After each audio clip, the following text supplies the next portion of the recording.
Канал «Мы есть» представляет «Сказки у камина». Тексты сказок для вас озвучивают люди почти или совсем без зрения. Как мы это делаем – секрет. Пожалуйста, поддержите нас своим вниманием.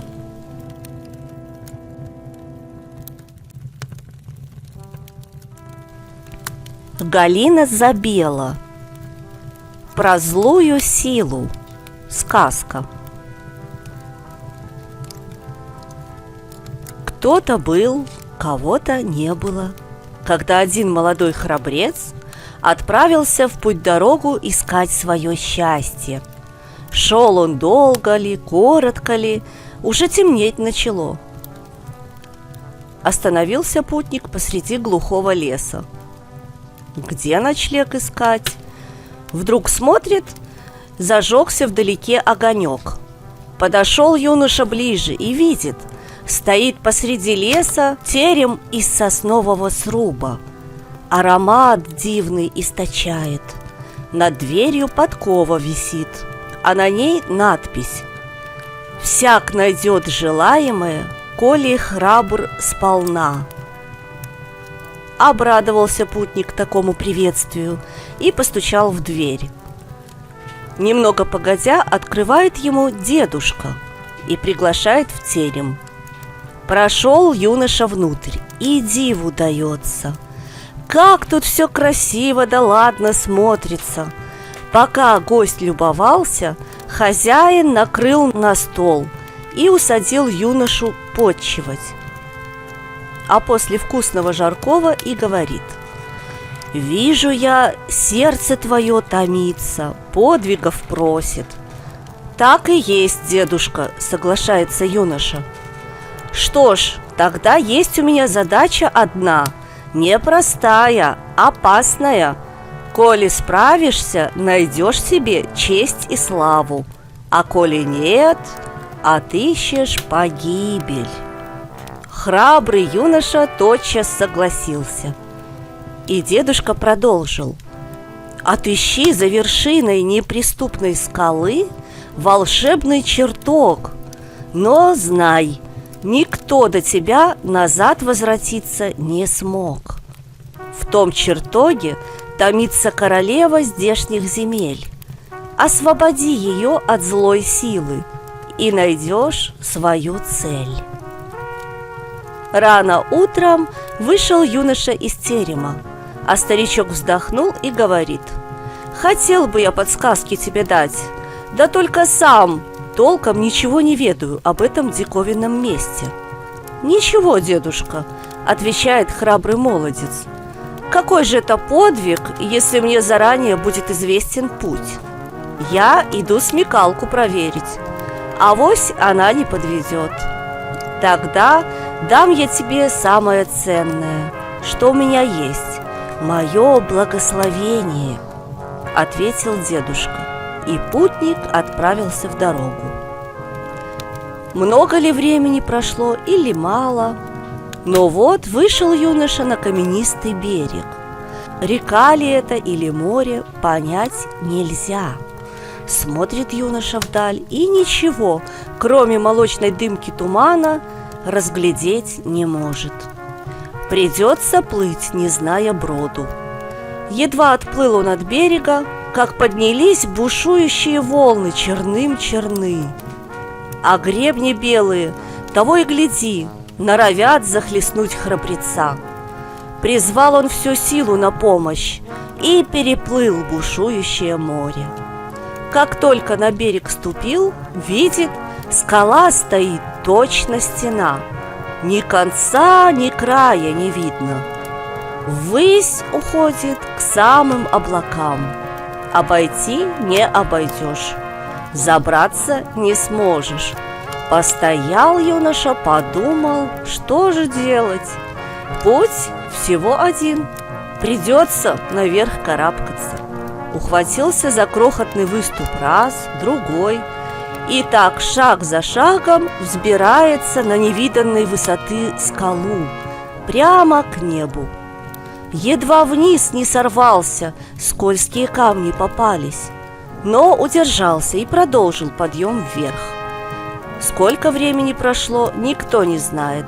Только взобрался юноша на самый верх неприступной скалы и видит, растут впереди деревья, точно драконьей чешуей покрыты, бурые в красных пятнышках.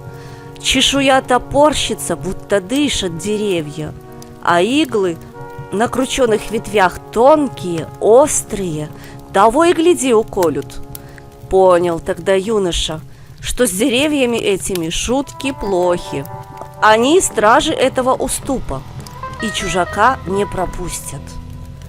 В иглах наверняка яд течет, подумал молодец.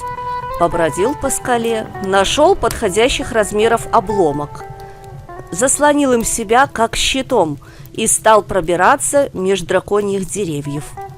Как вздыбилась тут чешуйчатая кора, зашелестела, будто хвост у гремучей змеи, затрещала, а иглы колючие как зашевелились, как зашелестели, и давай стрелять прямо в юношу. Он щитом каменным заслоняется, от яда гремучего уклоняется. Так и миновал верную смерть.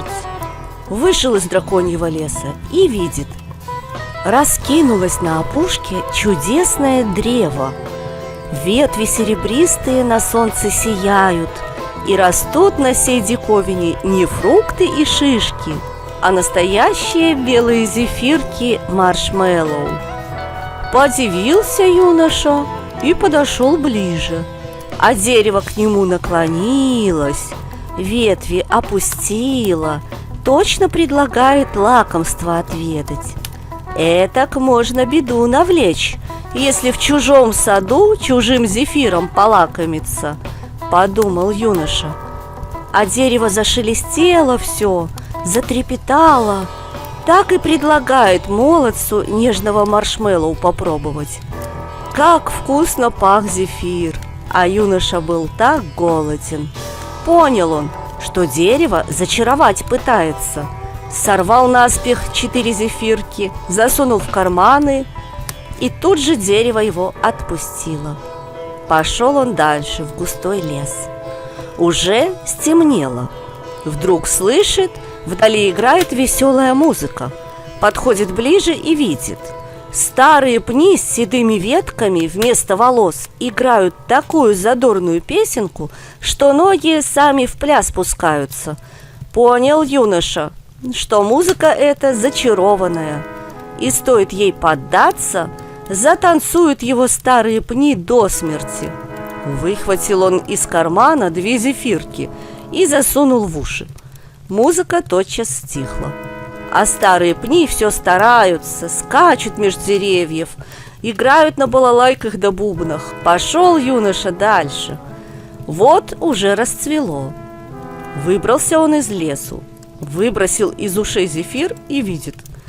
Стоит замок истинной красоты. На солнце сияет ярче, чем алмазы. Подошел к золотым воротам, а его с обеих сторон встречают 2 девушки.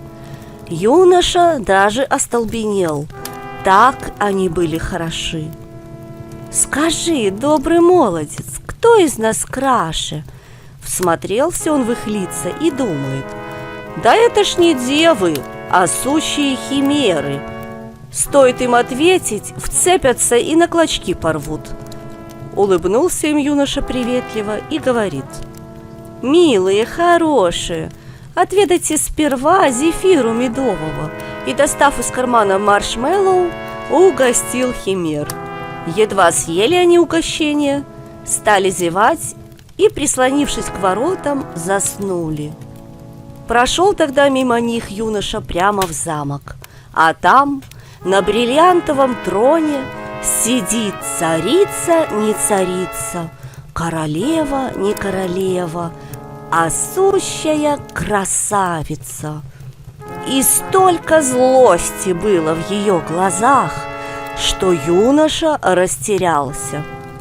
«Госпожа пригожая, пришел я от злой силы вас освободить». Повела бровью девушка и усмехнулась. «Кто сказал тебе, что я в плену?» Голос у нее был красивый, но весь злостью пропитанный. «А разве нет?» – удивился юноша, понимая, что злых колдунов и великанов побеждать не требуется, а вот с норовом крутым девичьим совладать понадобится. «Нет», – все так же надменно ответила девушка. «Я сама поднялась сюда, чтобы никто меня не беспокоил. Но ваши подданные наверняка скучают без вас. Ты напрасно пришел сюда искать злую силу. Она осталась там, внизу, где люди ненавидят друг друга и делают разные гадости. Вот где стоит искать настоящее зло. А я сыта им по горло и больше не желаю никого видеть». «Так вот, какая напасть сковала королеву», – подумал юноша. «Злая сила заключена в ней, и ею правит. Внизу есть и добрые люди, госпожа. Они ждут вашего возвращения». «Нет, не будет этого, убирайся!» – гневно крикнула королева. «Делайте со мной что хотите, ваше величество, а назад я не пойду без вас». Взбесилась королева, схватила державу и запустила юноше прямо в голову. Потер он здоровенную шишку и говорит: «Хоть все державы в меня перекидайте, а я без вас не пойду». Взбесилась королева еще сильнее, вскочила на ноги и запустила в него скипетр. Заструилась по лбу юноши кровь. Он вытер ее небрежно рукавом и сказал: «Все равно без вас не уйду». «Что за дурак? Ты умереть вздумал!» – вскричала королева. «За вас, госпожа, и жизнь отдать не жалко». Сменила тогда она гнев на милость. Поглядела на струящуюся кровь по лбу юноши, и жалко ей стало его. Подошла, протерла белым платком его лоб, и вся злость из нее улетучилась. Улыбнулась королева юноше, и прекрасным стало ее лицо. Взялись они за руки, вышли из золотых ворот и спустились вниз на лазурно-белом облаке к самому берегу моря. Встретил их там дедушка и обнял свою внучку. Вернулись они все вместе во дворец, и вскоре поженились юноша с королевой, и жили долго и счастливо. Текст читала Марина Абазовик. Звукорежиссер и специалист по монтажу Леонид Абазовик.